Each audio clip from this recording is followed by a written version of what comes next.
Justiça Federal aceita denúncia contra ex-deputado Rocha Loures por corrupção passiva. E você vai ver também. Aumento do IPTU na cidade do Rio de Janeiro é suspenso pelo Tribunal de Justiça. População carcerária aumenta 800% em 26 anos. Airbus vai pagar 30 milhões de reais às famílias de 70 vítimas do acidente com o avião da TAM em Congonhas em 2007.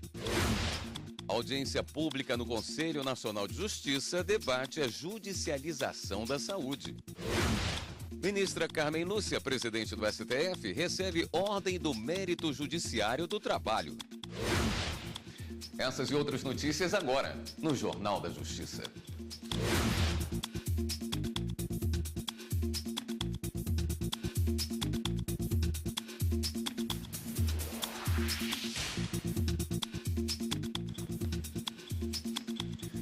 Boa noite. A Justiça Federal de Brasília aceitou a denúncia contra o ex-deputado federal Rodrigo Rocha Loures por corrupção passiva. A repórter Fernanda Porto tem as informações. Boa noite, Fernanda.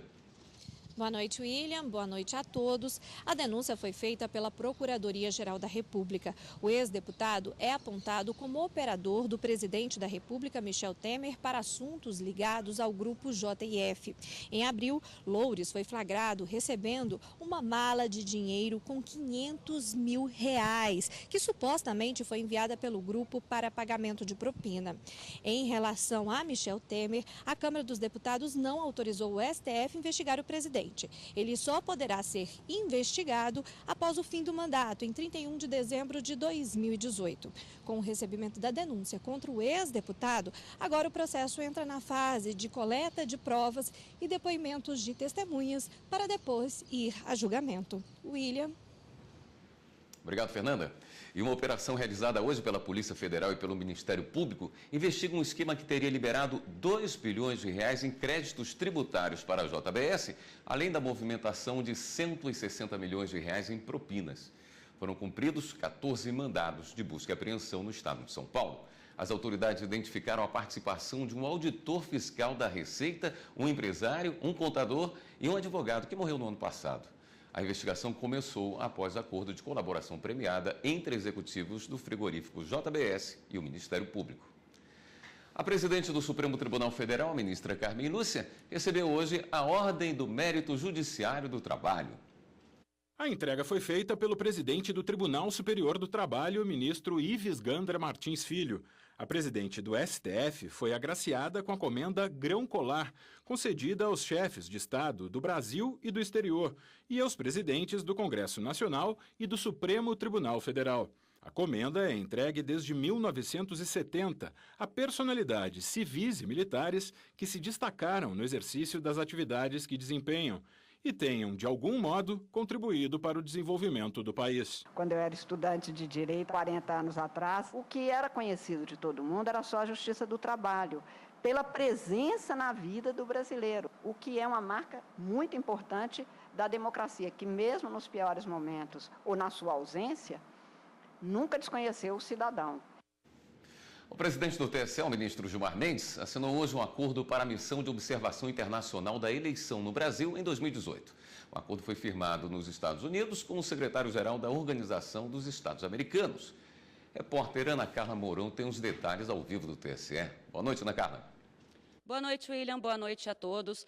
O acordo prevê que os integrantes da Missão de Observação Eleitoral Internacional tenham acesso livre à informação, aos locais de votação e também à contagem dos votos. Em contrapartida, a Organização dos Estados Americanos se compromete a fazer um trabalho independente e imparcial. No fim, eles devem elaborar um relatório com recomendações que pode se tornar aí um futuro acordo.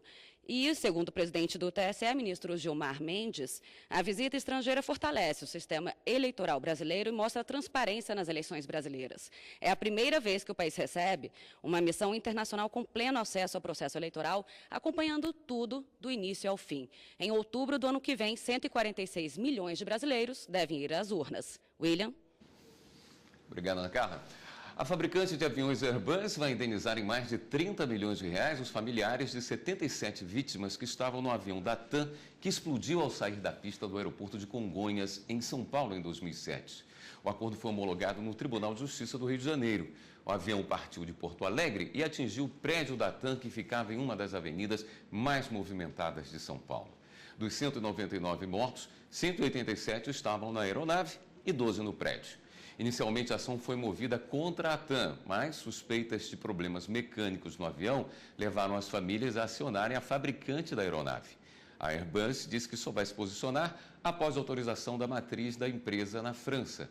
A TAM não faz parte desse processo, mas informou que as famílias de 197 vítimas receberam indenizações. O Tribunal de Justiça do Rio de Janeiro decidiu suspender os efeitos da lei que criou novas regras para a cobrança do IPTU na capital do estado. A decisão liminar foi do órgão especial. A lei aprovada pelos vereadores do Rio de Janeiro em setembro atualizou os índices adotados para calcular o imposto, o que levou a um aumento maior que o da inflação. A Procuradoria-Geral do município informou que ainda analisa a decisão e que tomará as medidas cabíveis. Isso vai para um rápido intervalo e voltamos a seguir com outras notícias. População carcerária aumenta 800% em 26 anos. A gente volta em instantes.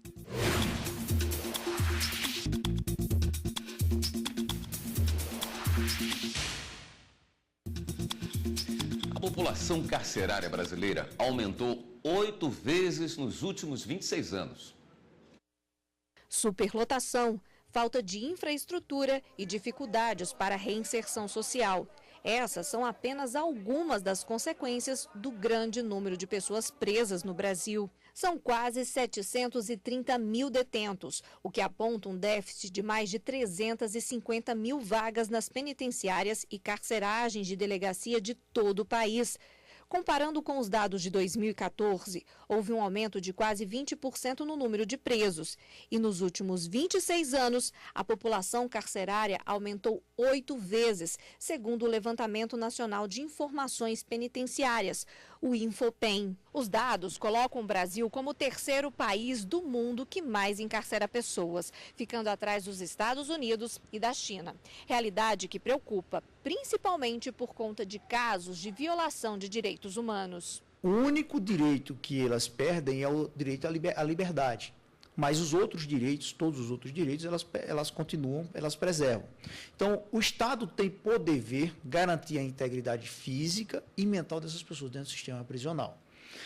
E ao não fazê-lo por conta dessa superlotação carcerária, ele sim está sujeito, inclusive, o Estado a responder determinadas ações por inclusive indenizações, caso aconteça em relação a essas pessoas que estão dentro do sistema prisional. Para o presidente da Comissão de Ciências Criminais da OAB do Distrito Federal, os dados alertam para investimento em políticas públicas e aplicação de medidas alternativas. Nós temos algumas perspectivas. Primeiro, atacar o problema do que já temos, que é o quê? Trabalharmos na recuperação dessas pessoas que estão dentro desse sistema prisional.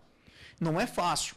Nós teríamos que estimular a questão do trabalho, a questão do estudo dentro do próprio sistema prisional, além de selecionar os melhores esse público que entra nesse sistema. Porque nós temos que ter em mente que a prisão é apenas uma das formas de punição. Reverter o quadro de superlotação e administrar melhor as vagas do sistema carcerário são metas do Departamento Penitenciário Nacional. No que se refere à qualificação das vagas ofertadas, o DPEM continuará desenvolvendo ações no sentido de construir, reformar, ampliar ou concluir unidades prisionais. Além disso, o DPEM vai qualificar essas vagas, ofertando módulos de saúde, módulos de educação. Solucionar conflitos de maneira rápida e efetiva, sem necessidade de levar o caso à justiça. Isso é possível com a conciliação. Um instrumento foi utilizado em um acordo de revisão de pensão alimentícia reconhecido pelo Superior Tribunal de Justiça.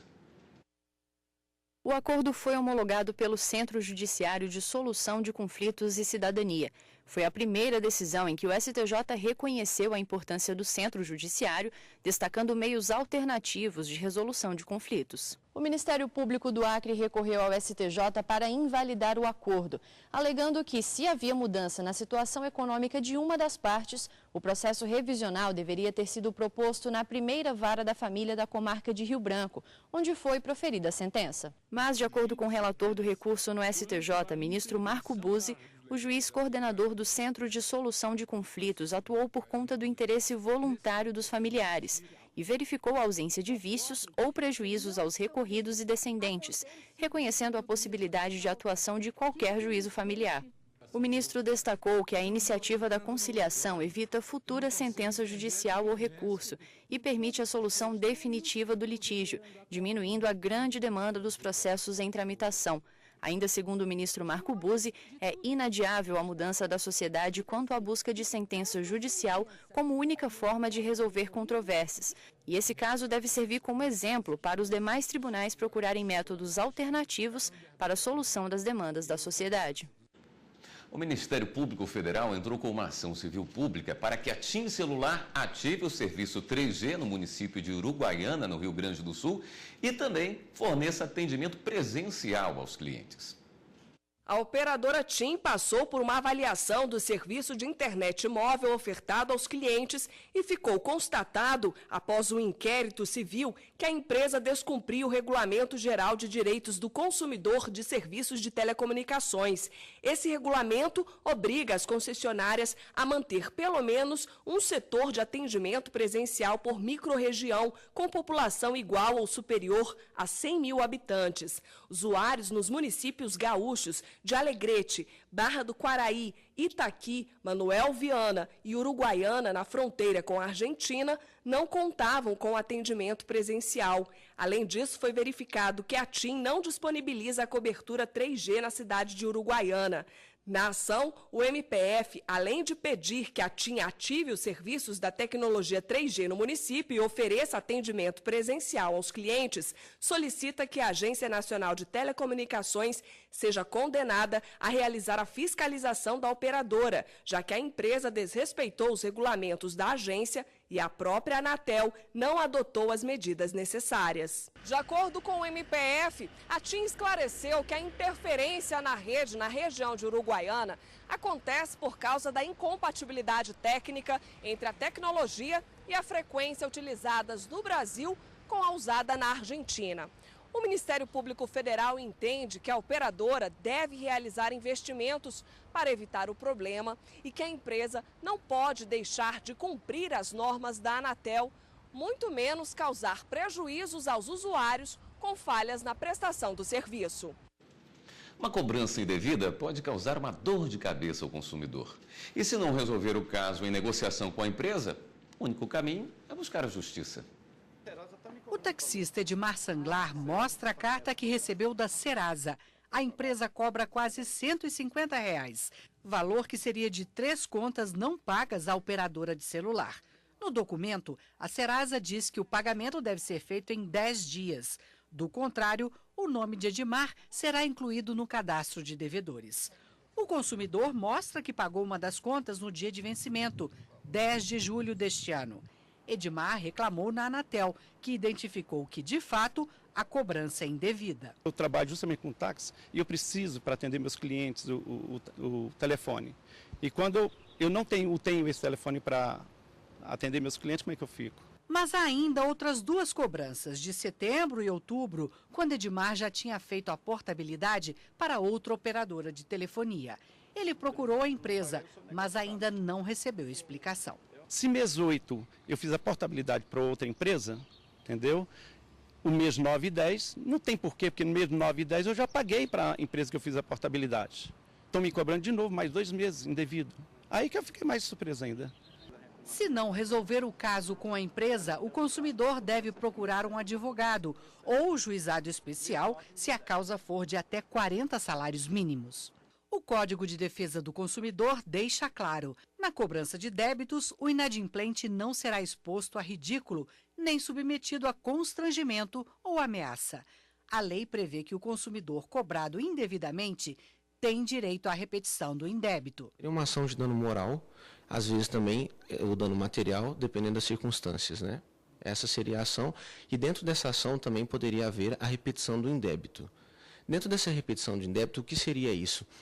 Quando a empresa cobra um determinado valor, você pode pedir que essa empresa, no caso do valor da cobrança indevida, pague o valor em dobro para a pessoa que está sendo cobrada.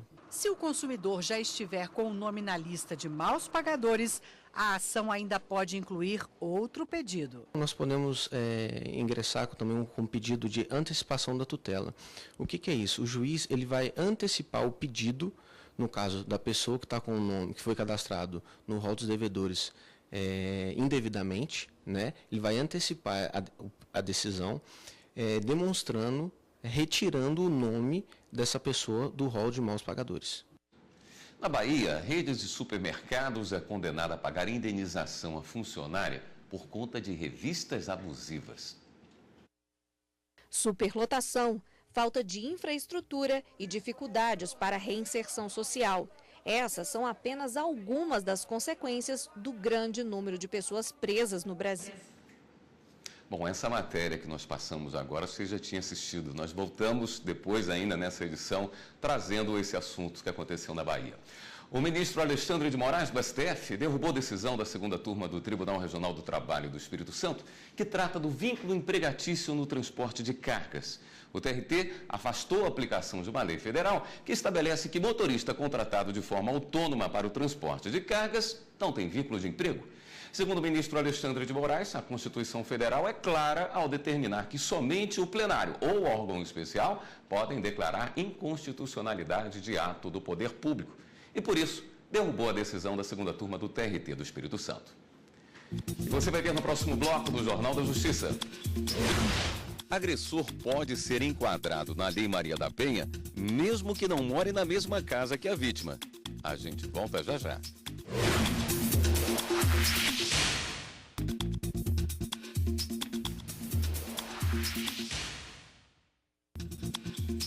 Só no ano passado, tramitaram na Justiça mais de 1 milhão de processos de violência contra a mulher.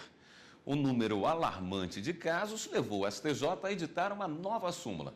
Agora, para que um crime de violência doméstica seja configurado, não é mais necessário que o autor more com a vítima. 1 a cada 3 brasileiras com mais de 16 anos foi ameaçada, xingada, perseguida ou agredida fisicamente durante todo o ano passado, segundo uma pesquisa do Instituto Datafolha. Esta mulher, que tem medo de mostrar o rosto, faz parte desta estatística. Ela sofreu durante 2 anos violência física e psicológica do ex-marido. Eu falei para ele que se ele me agredisse seria a última vez. Na minha cabeça, eu falava que seria a última vez porque eu falava em fugir. Né? E ele começou a achar que eu tivesse ameaçando ele de morte. Aí pegou faca, ele quase me furou, assim. De acordo com dados do Conselho Nacional de Justiça, em 2016, tramitaram na Justiça mais de 1 milhão de processos referentes à violência doméstica contra a mulher, o que corresponde, em média, a um processo para cada 100 mulheres. Desses, pelo menos 13.500 são casos de feminicídio, homicídio doloso contra a mulher, devido à condição de ser do sexo feminino. São tantos casos que o Superior Tribunal de Justiça editou uma nova súmula sobre o tema, a 600, para a configuração da violência doméstica e familiar prevista no artigo 5º da Lei Maria da Penha, não se exige a coabitação entre autor e vítima.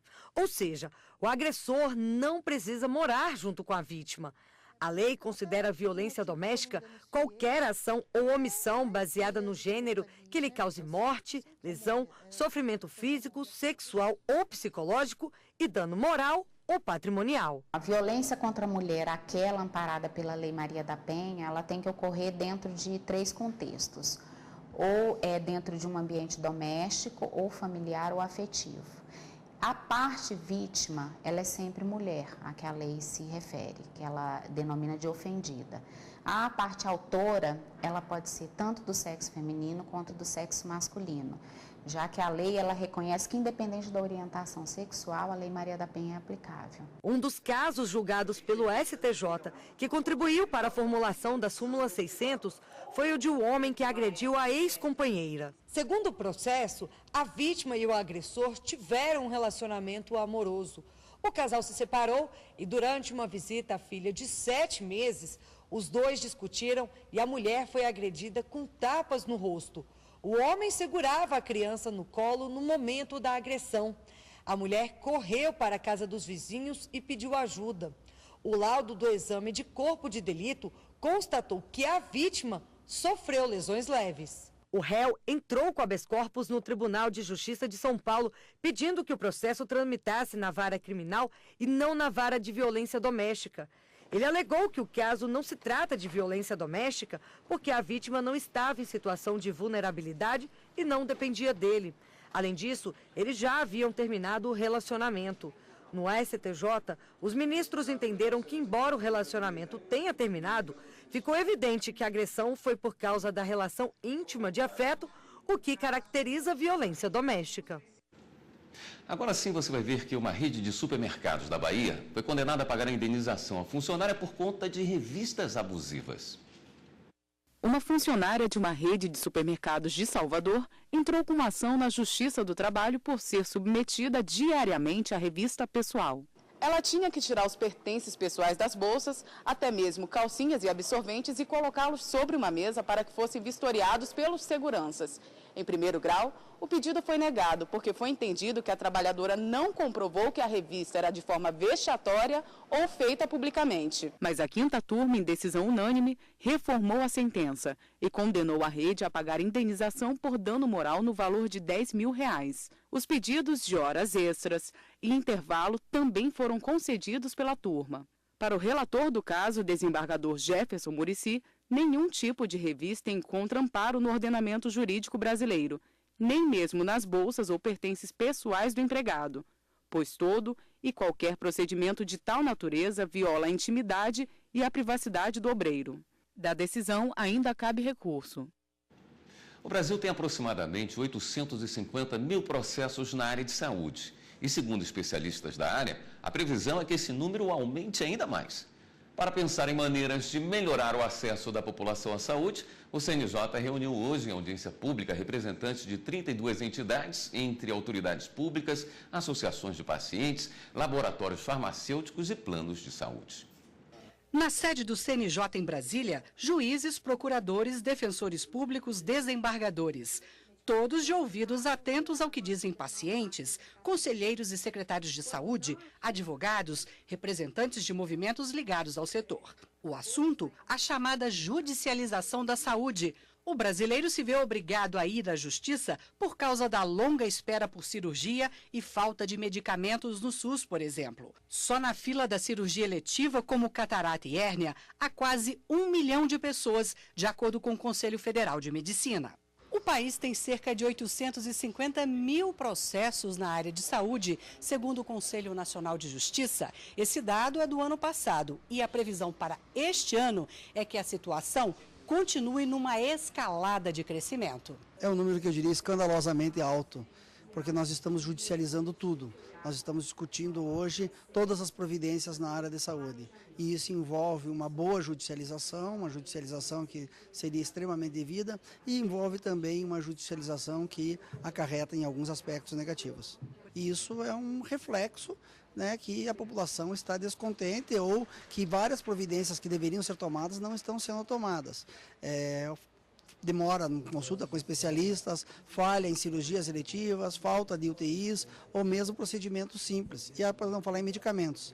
Na audiência, o movimento Minha Vida Não Tem Preço lembrou que os administradores públicos estão montando núcleos para rebater as ações judiciais. Os administradores públicos estão criando núcleos de judicialização para julgarem o que o juiz julgou.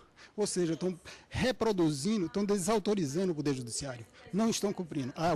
A causa da judicialização é o descaso do serviço público dos governos com a saúde. A Procuradoria-Geral da República falou das fraudes na área de saúde e a necessidade do Judiciário se preparar para enfrentar o problema. Nós temos casos de apresentação de notas fiscais falsas na aquisição de tecnologias, principalmente medicamentos requeridos em juízo. A pessoa levanta um valor depositado pelos entes públicos e apresenta notas fiscais falsas, não comprova a utilização desse valor. Nós temos casos em que o paciente afirme morar em determinado endereço e na hora em que os entes públicos tentam entregar essa medicação, essa tecnologia, ninguém conhece esses pacientes. Nós temos casos, inclusive, de adulteração de receituário médico, houve inclusive indiciamento da Polícia Federal, e casos até que o paciente nunca ouviu falar na ação judicial e nem mesmo tem o diagnóstico da doença alegada. Então, nós precisamos qualificar a judicialização da saúde, é o que o CNJ está tentando, a partir desse termo de cooperação técnica com o Ministério da Saúde. Nós precisamos que os magistrados sejam assessorados tecnicamente de forma isenta, que eles confiram o conteúdo das prescrições e confiram, inclusive, que aquelas instituições que constam normalmente no receituário médico, de fato, conhecem o paciente, que o médico conhece o paciente e que a instituição o recebeu e o tratou lá. Com a audiência, o Poder Judiciário espera melhorar a prestação de serviço ao cidadão.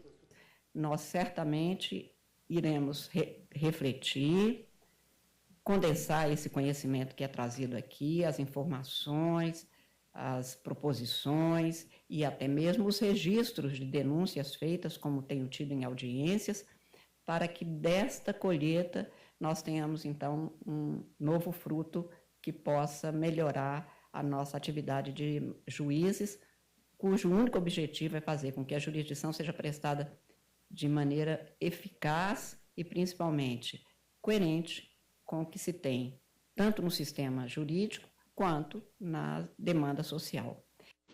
Cuidar da saúde por meio de terapias alternativas está em alta entre os brasileiros. O número de pacientes aumentou 8 vezes em 8 anos. Só que as polêmicas em torno desses tratamentos crescem na mesma proporção. O Sistema Único de Saúde oferece 19 métodos alternativos, mas só 2 são reconhecidos pelo Conselho Federal de Medicina. Esse é o tema do programa Fórum desta semana. A advogada Larissa Frederich, especialista em Direito da Saúde, e a acupunturista Cristiane Nunes falam sobre o assunto. O programa é amanhã, às 9 horas da manhã. E o Jornal da Justiça fica por aqui. Uma boa noite para você e continue aqui na TV Justiça.